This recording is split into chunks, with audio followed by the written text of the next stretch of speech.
And it's just beyond Soviet Union. And by the way, that's why he's joining us. He wrote the article, Role Reversal, How the U.S. Became the USSR, best-selling author Craig Roberts, Dr. Roberts, the former head of policy for Reagan at the Department of Treasury, the father of Reaganomics. You can go to paulcraigroberts.org, his amazing website, to find all of his stuff. I tell you, the twilight zoning of the world just gets crazier every few months when we have you on, Doc. What is front and center for you in the wild, abandoned orgy of blooming tyranny? Well, it seems to be in full bloom, doesn't it? I mean, now they're demanding, the National Stasi Agency is demanding that all of our passwords be turned over to them as well. I don't know why they need them. That's fine, yeah. But they're demanding that. So I think it's just to establish that they're the law. There's no statutory law that lets them make this demand. But we now are ruled by the executive branch. And the Congress and the judiciary are irrelevant. If they were to make a ruling or decision that the executive branch didn't approve of, it would just be ignored. So we're ruled by the executive branch. And what we know is the executive branch is no longer accountable. It was established in the Bush regime that the executive branch is above the law as long as there's a war against terror. And, of course, we've been told this is a war for many ages. It won't go on for a long time. So we have a Caesar. It's the entire executive branch. And any aspect or part of this executive branch can act without getting presidential clearance.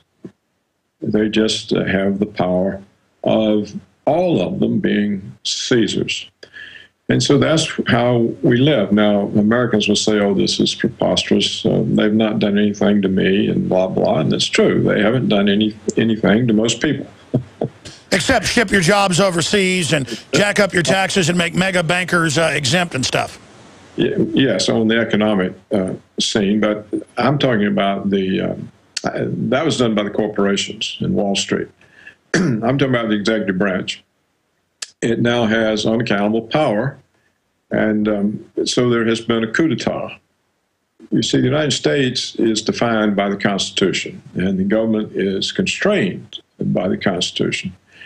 But since Bush, the government has been unconstrained by the Constitution.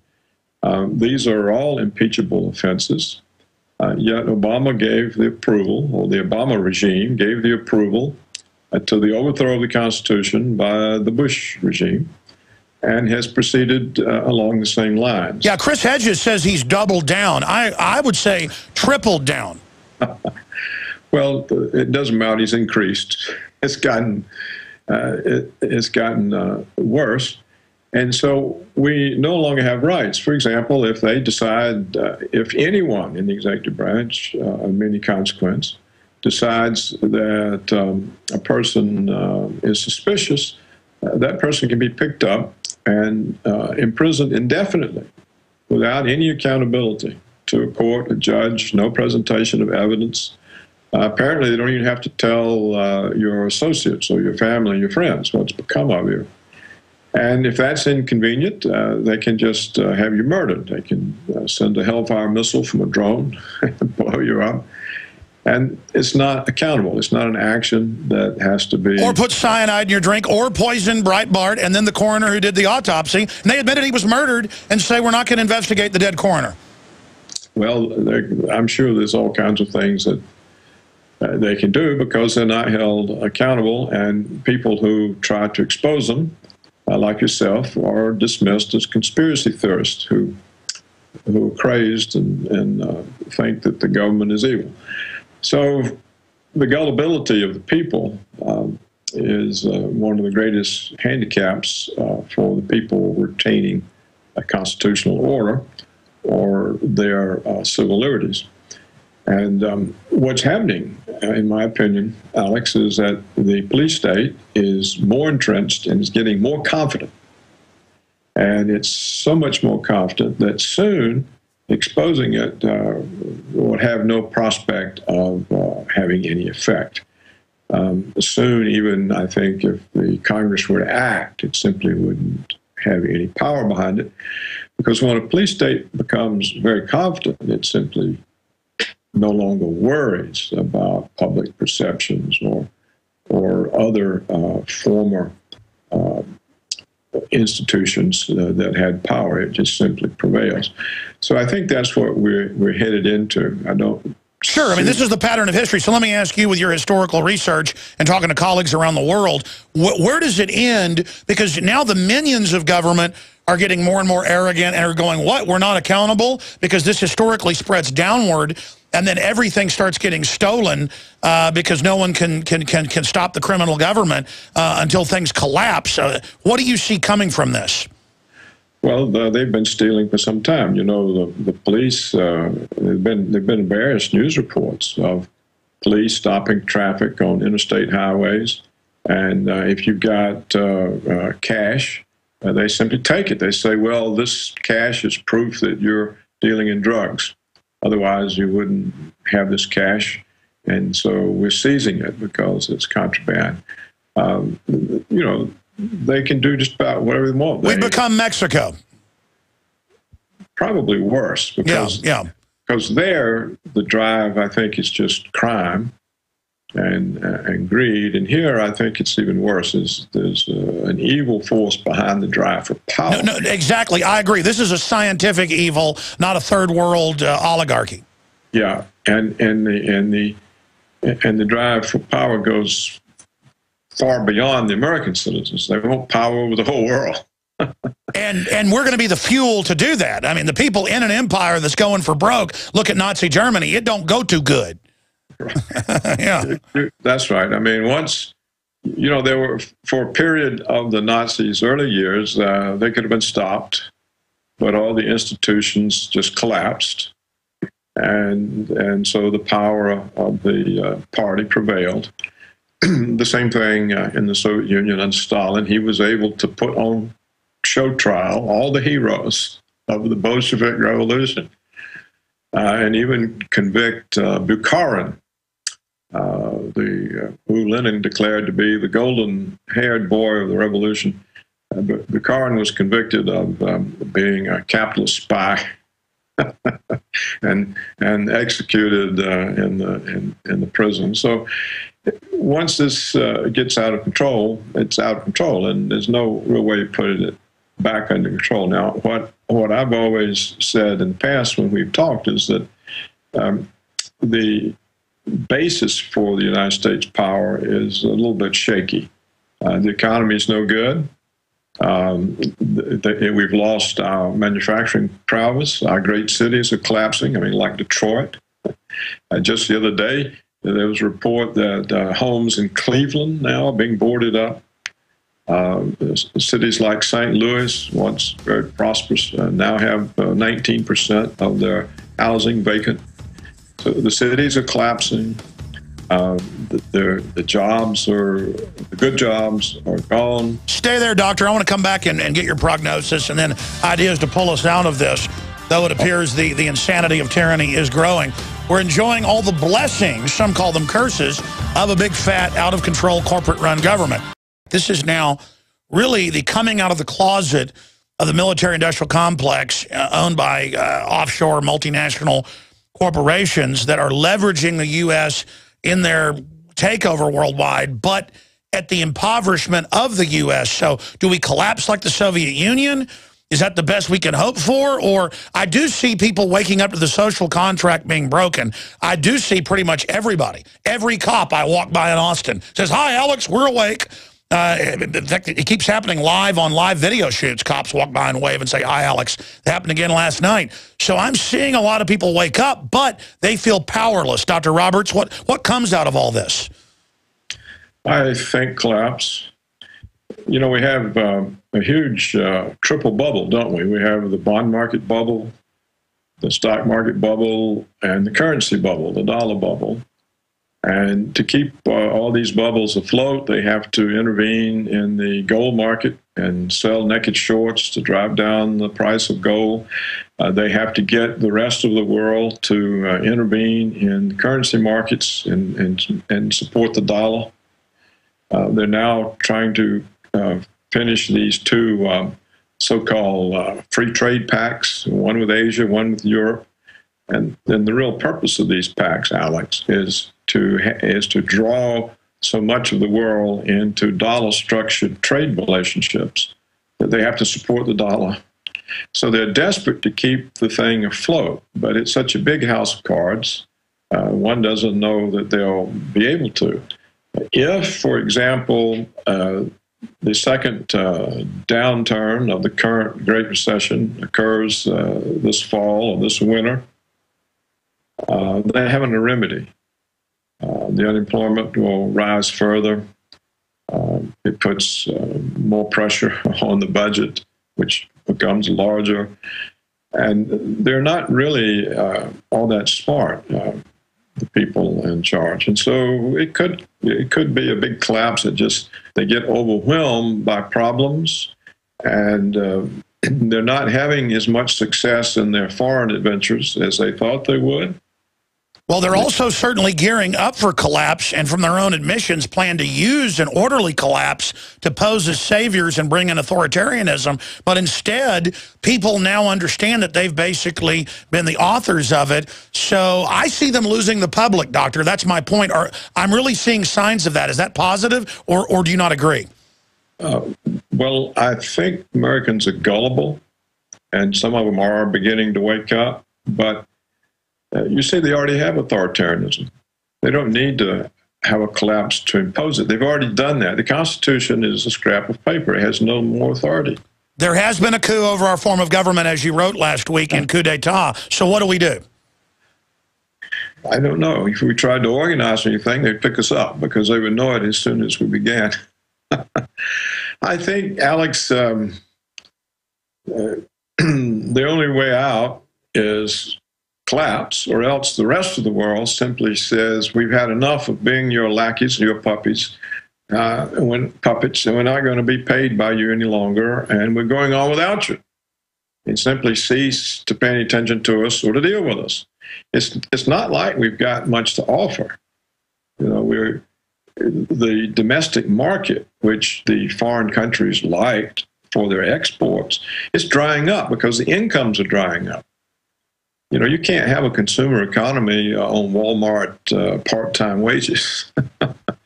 So as the ability of the American economy to support the kinds of consumption levels that are associated with past American history, that's dying off.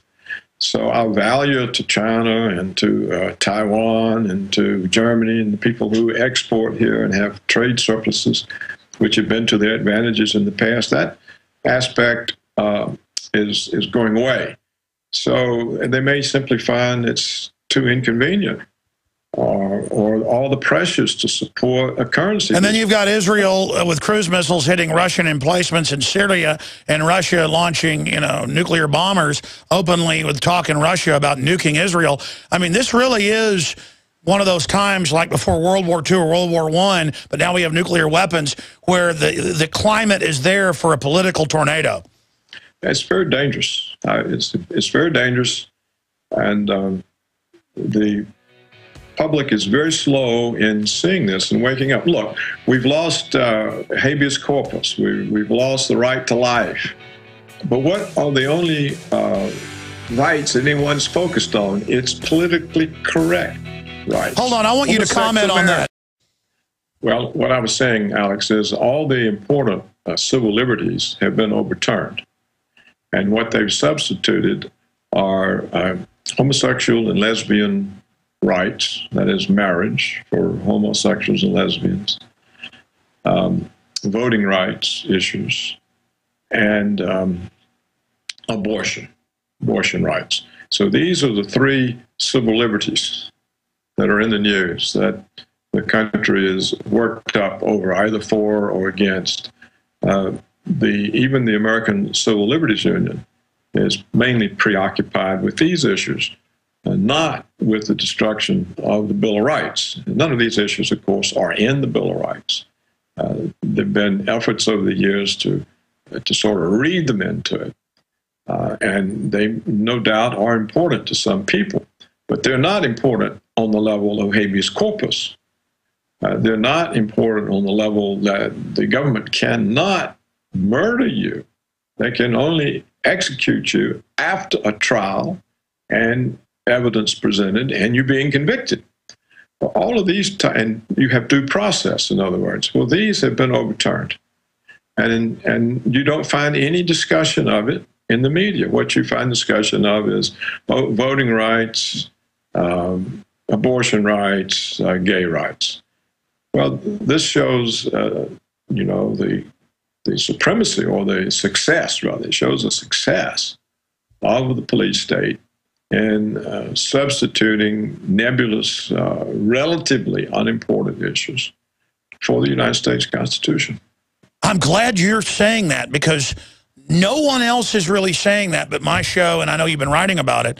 And that freaks me out, that it's so clear the program they're using, and that the libertarian and conservative type groups aren't sophisticated enough to get it. I'm not bragging. I'm just shocked that we're smarter than most people. I mean, that's kind of freaks you out when you don't think you're that smart and you realize the general public and even other pundits aren't that.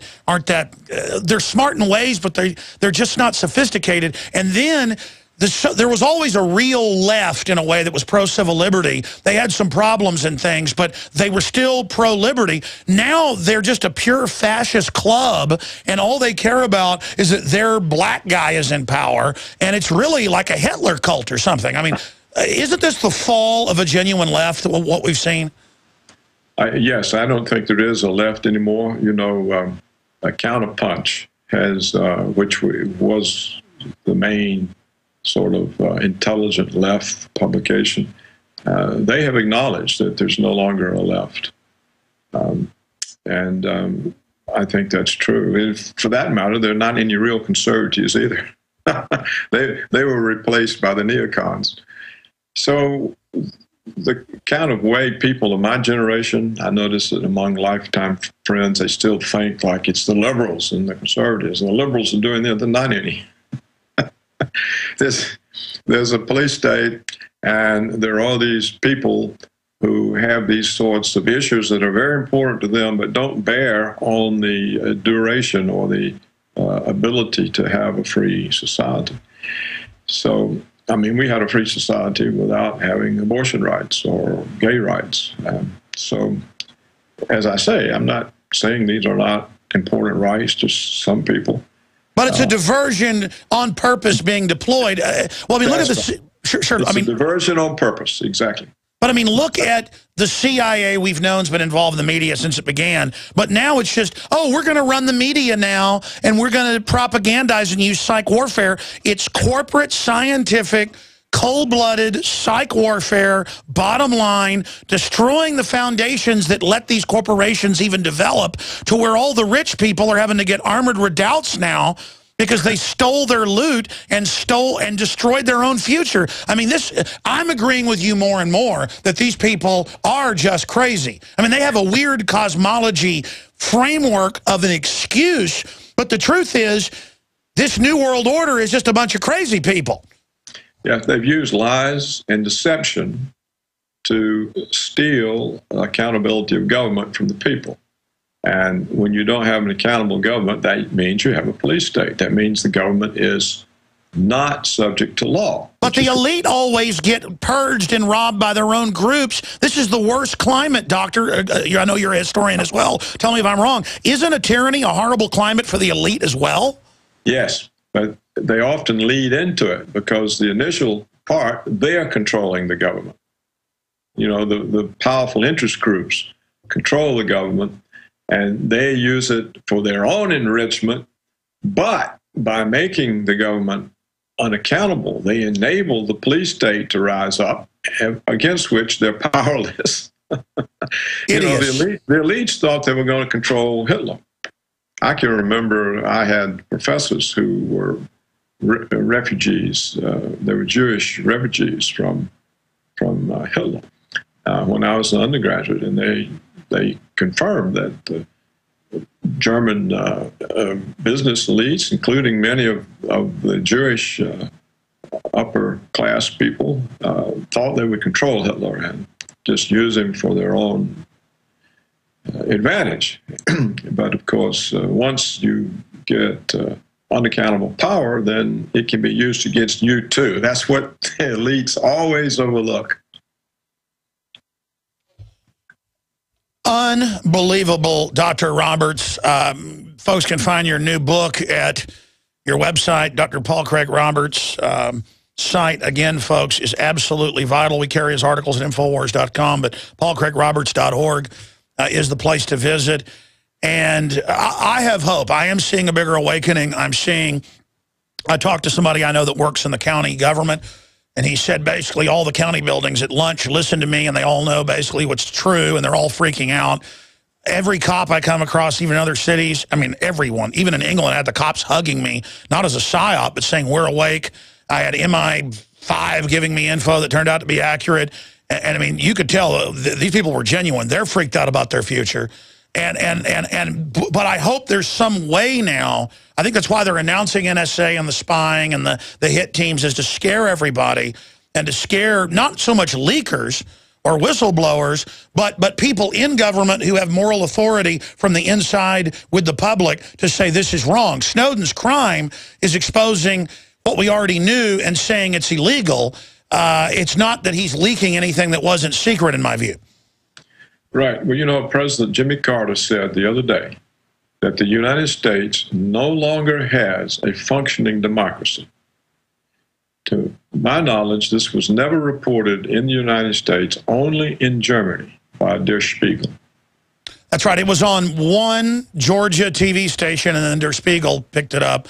And you would think a former president saying that you would hear that everywhere, but that shows the control. Like the drills. Go ahead. Right. No, it does. You're right. It shows the control. The print and TV media are a propaganda ministry. That's all they are. You've made that point over and over. Amazing. Just amazing.